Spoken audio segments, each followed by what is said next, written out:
second speaker for today, and this session promises to be as mind-blowing as the one you experienced earlier. Mr. Olugbodi's personal story is quite compelling. I've heard him relive the story before. But without wasting time, without bothering you too much, I will want to bring him on board. But before then, take a listen to a part of what his profile looks like. Kolu Olugbodi was born in the city of Lagos, and he attended Atunda Olu School for the Handicaps for primary education from 1971 to 1976. For his secondary school education, he started from Baptist Academy of Anikoro, Lagos in 1977, but concluded at Ede Baptist High School, Ede, Osun State in 1983. Kolu gained admission into the Obafemi Awolowo University, Ile-Ife in 1984, where he obtained a Bachelor of Science degree in Demography and Social Statistics in 1988. He observed his service year with the National Population Commission and was retained by the commission as a population statistician. Immediately, he concluded his service in 1989. Kolu left MPC for the North-South Bank, NSB, in 1992. He became an entrepreneur immediately. He left NSB in 1995. He was the CEO of Josh Cyrus, a human resource and outsourcing organization, after which he became the inaugural CEO of Background Check International, BCI, pioneers of the background check industry in Nigeria and West Africa. That was in 2004. Kolu Olugbodi is Africa's leading background check expert. He is also the inaugural chairman of the Society for Professional Background Screeners, Nigeria, and the author of the intriguing and life-changing book, Through It All, Memoir of My Many Trials and Triumphs. The book captures some of the challenges he was faced with from childhood till adulthood and how he surmounted them. Kolu is also a member of the Association of Christian Investigators. Kolu was a speaker at the 2018 edition of the Excellence in Leadership Conference. That was where I met and heard him.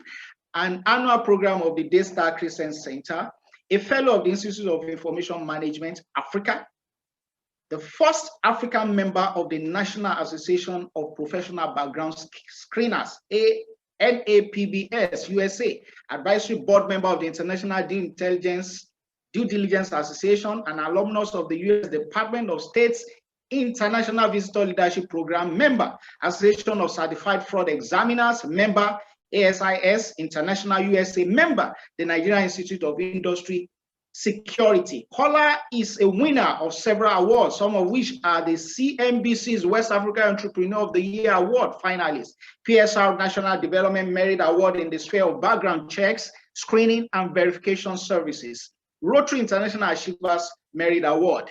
Kolu is widely traveled, and he is a public speaker, and he facilitates in workshops and conferences. He is an encourager whose hallmark in life is to always impact other people's lives for good and for God.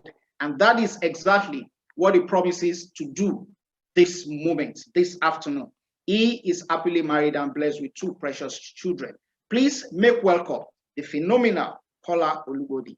You're welcome, sir.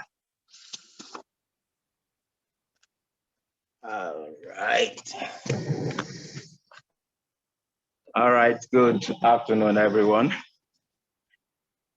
It's really a pleasure to be in our midst this afternoon. And congrats to our organizer for the program and even for the anniversary. I pray that you keep flying higher and higher every year. All right, I'm Kolu Olugbodi, and I'm CEO of Background Check International. I've discovered the best way that I communicate is to tell stories.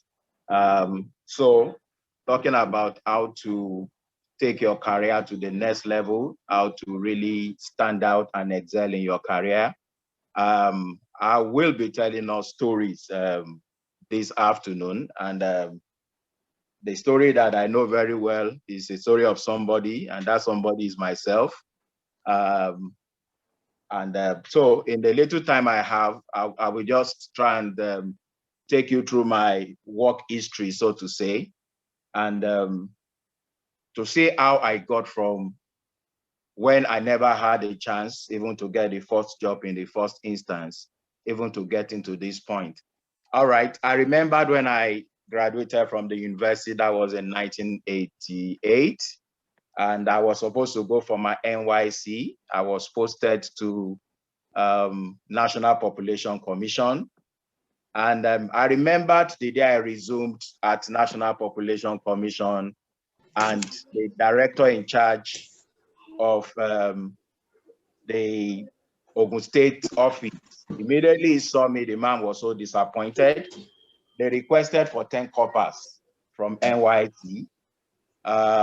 Unfortunately, out of the 10 of us, I was the only one that walked in with a bad leg. I had polio when I was young, so my left leg is paralyzed. So I walked into his office with a walking stick on my left hand, and I came to his office, and then I saw that disappointment in his face. He was looking for somebody able-bodied. And of course, in order to make me not feel bad, he had to explain to me the nature of the work they do. That was 1988. They were preparing for the 1991 census. And so the work was going to be tedious. They were going to be needing field workers. And so this is a man coming in, and they were not sure that he was even be able to do anything. I had to assure the state director. I told him, don't worry, I'll try and prove my worth. On the long run, the man just decided, okay, we are going to, there's no harm leaving you in the office. You're going to be doing the paperwork for us while others go on the field. Of course, I agreed, but I know that there's no job that they give to me that I can't do. And since the field work was the main job, I kept on waiting for my opportunity. And the opportunity came not so long when the head office got in touch and said, we are far behind. They gave us deadline and we can't meet it. And so every staff had to be on the field. And I was forced to go to the field also. And going to the field means going from one locality to the other, demarcating the whole of Ogun State into enumeration areas. Of course, everybody was feeling somehow that, oh, this one-legged man, how will he be able to cope? But you see, I have a career to prove. I have a life to live. I wanted to prove to people that, yes, I had this ability, but that doesn't make me a non-entity. That doesn't make me somebody useless in life.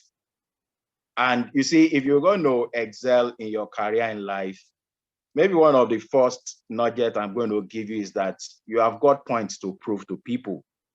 You have got points to prove that you can deliver beyond what people would expect of you or from you. I hope somebody is listening to me today. And so I had the opportunity to go to the field. And of course, for me to prove that I can deliver and that I will survive on the field, I had that to prove. And the second thing that I know that we need in businesses, as career people now, for us to excel is number two, you must be entrepreneurial in your mindset. Gone are those days that people just take jobs and you just limit yourself to your job description. They tell you do 1, 2, 3, 4, 5, and then you only do 1, 2, 3, 4, 5. And you know that you can do actually 6, 7, 8, 9, 10. In fact, 11, 12, 13, 14 also. But you say, well, they only told me to do 1, 2, 3, 4, 5. I don't want to let them feel that I am trying to show off. If you're going to excel in your career, you must be ready to stretch.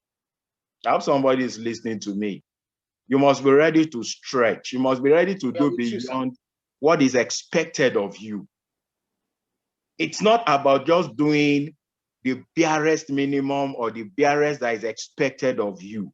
If you're going to excel, and like we've heard from the first speaker, things have changed. We are talking about upscaling and reskilling.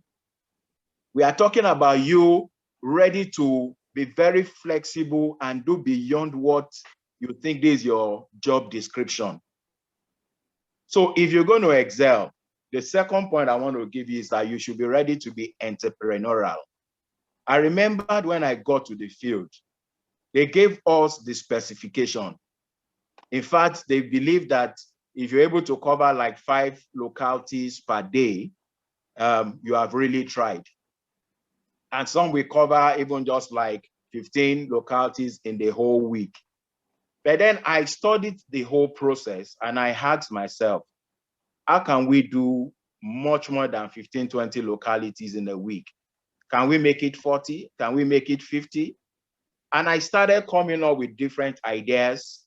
I started changing strategies until I hit what I think was something that was going to be changing.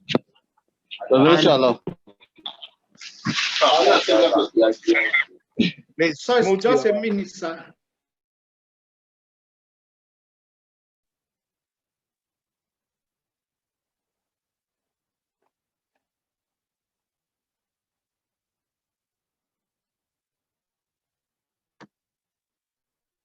I'm muted also. All right. Okay, now you may go on. So I was able to come up with ideas that was able to take us from covering 15, 20 localities to 50 localities in my own group. And people were wondering, they said, it's not possible. No, it has not been done. And then the state director said he wants to really prove how we do it. And I took him to the field and I showed him the strategy that we changed, that we adopted, that was making my own group move further ahead than others. If you're going to excel in today's, the competitive career world that we have today, you must be entrepreneurial. You must be ready to stretch. You must be somebody very strategic. You know, I had, of course, National Population Commission was a civil service system. And the rest of my colleagues, they work from 8 to 4. And they, no matter where they are on the field, once it's 4 p.m., the work had stopped. But I told my own team, I told them, we've got deadlines. And for us to meet deadlines, 8 to 4 was not going to work for us. I changed the time from, I said, okay, we're going to start work 9 a.m. instead of 8, but we are going to be doing it 9 a.m. to 10 p.m. until we are able to cover the local government that was allocated to us. Of course, it was strange to my team members, but I felt that if you have deadlines, don't set any limit for yourself. Be ready to stretch. Of course, we started doing 9 a.m. to 9 p.m., 10 p.m., at times 11 p.m., we are still on the field. Disability or no disability, it is what is here that people need. You must be able to think. You must be able to come up with ideas. You must be able to add value, in fact, beyond expected value to your organization. When you do that, you're pushing your organization forward and your career is moving forward. Of course, after my NYC, I was doing those things as a copper. And what do you expect? When they were going to retain, out of the 10 of us, they retained 4. I was one of the 4 that was retained. I was the first one that was not even, that was going to be rejected as a copper. But I was able to prove my worth. And I got a job with that same commission before my service was over. One of my, let me say this, I had a colleague that when we were serving together, most of the things he used to do was eye service. It was somebody that knew how to study all our bosses. He knew what to do to please this. He knew what to do to make this one feel as if he's always working. And he was retained amongst the four of us. Now it's not going to be NYC again. The real work have started. There was nowhere to hide. And then, so the real you came out. They discovered that this guy was fake. They discovered that he had nothing to hide. All the things he did for 1 year was just to, as it were, scam everyone. So what I'm saying in essence is that, sincerely speaking, if you're going to excel in your career, it's not about pleasing people. You should not be a man or a man pleaser. It's not that when I please my boss, he's going to be pleased with me. No, just add value. And for you to add value, like we have heard from the first speaker, you need to keep upskilling yourself. You need to keep reskilling. I was doing beyond what was expected of me. I was adding value. I was picking up other skills that I was not taught in the university. And it was working for me. Nobody taught me in the university that you were going to start speaking some very deep local languages. I taught myself to speak those local languages. And those are the things that are changing in this day and time that we are in. So please, if you're going to move forward, just know that, like Brian Tracy used to say, no matter where you're working, would you start seeing yourself as if you are self-employed? I've seen workers that when they do the barest one that they can do, they say, how much are they even paying me self? I was in a bank at the time for a transaction, and the customer service lady that was sitting in front of me, someone called her, please help do this. Then another person called and said, please help me do this. And then the next moment when the third person called, she just flared up and said, how much are they even paying me here self? If you have that type of a mentality, you are not ready to go far. You are not ready to go far. You are not ready to really excel in your career. In fact, when things like the lockdown, the pandemic that happened and that affected organizations and people started downsizing, it's people like that that are going to, that will be swept away first. Can you make yourself so much, how do I want to say it, that when they're looking for you to really even kick out, you are so much valuable to the organization that they will say, no. In fact, if he's the only one left, let's leave him alone. Can you become that type of a person? I remember that was a copper. Of course, after they retained me, my mega salary then, in order to encourage the people working with me, I was spending my salary to get them lunch. I was spending to encourage them, just to make them stretch from 9 a.m. to 9 p.m. or 10 p.m. until we end. And this is money that I was not going to claim even back from the office. But to me, I was enjoying myself. That's another thing you need to do. If you want to excel in your career, would you make yourself to start having fun? Can you turn your career into fun? Can you turn your job into fun? Can you just develop that passion in what you are doing? Some of us, that job is becoming so cumbersome for you. It's becoming something weighing you down because you can't just develop the fun. You're not enjoying what you're doing. Your mind is not there. You have no passion for what you are doing. You are only working for the salaries, and you're only waiting for the month to end and say, okay, so when are they going to pay?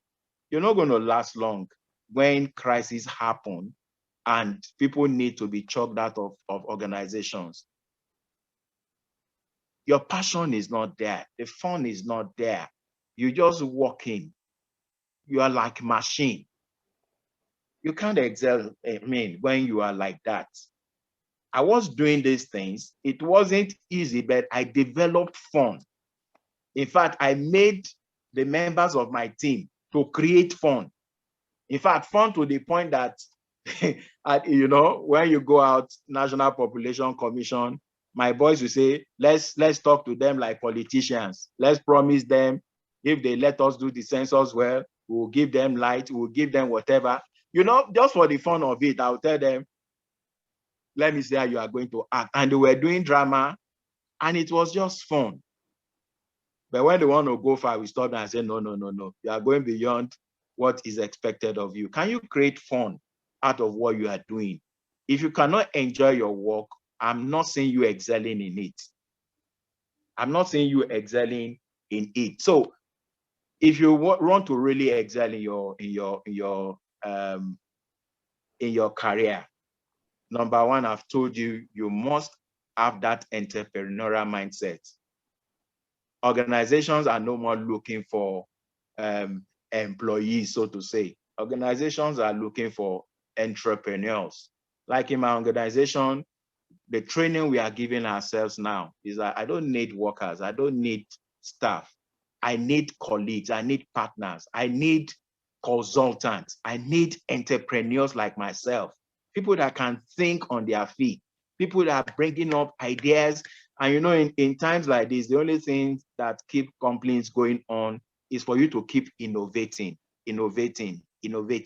But if organizations have staff that are always waiting for a leader that will be the only one doing the thinking and telling them what to do, things are not going to move, not in this age and time.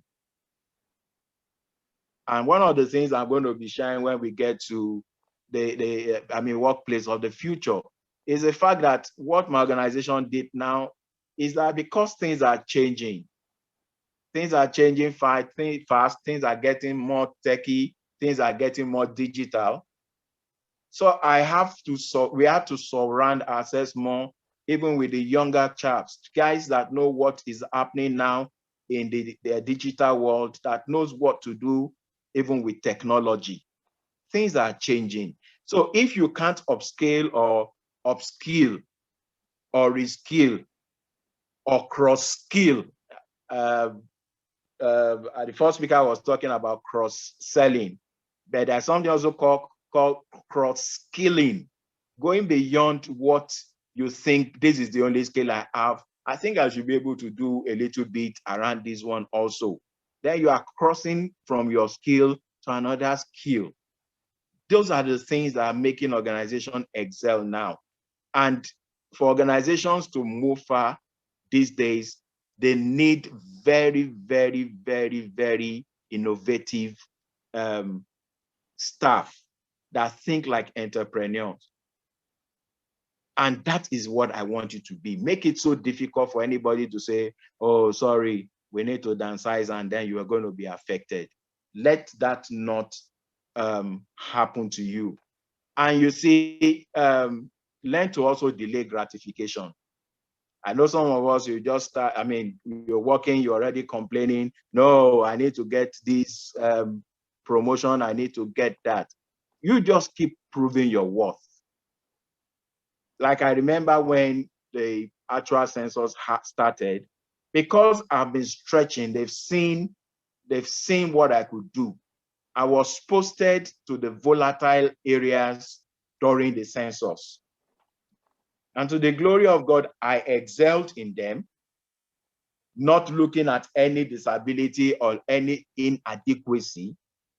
And to the glory of God, I was the first person to be promoted amidst all my colleagues after the census. That's what we call delayed gratification. The reward will always come. You just keep doing what you know how to do best. Even when you feel that others are being considered ahead of you, even though they are not doing as much as you can do, your own day of glory comes. And the beauty of it is that when the day of glory will come, it always outglorifies everyone that you think have had any glory ahead of you.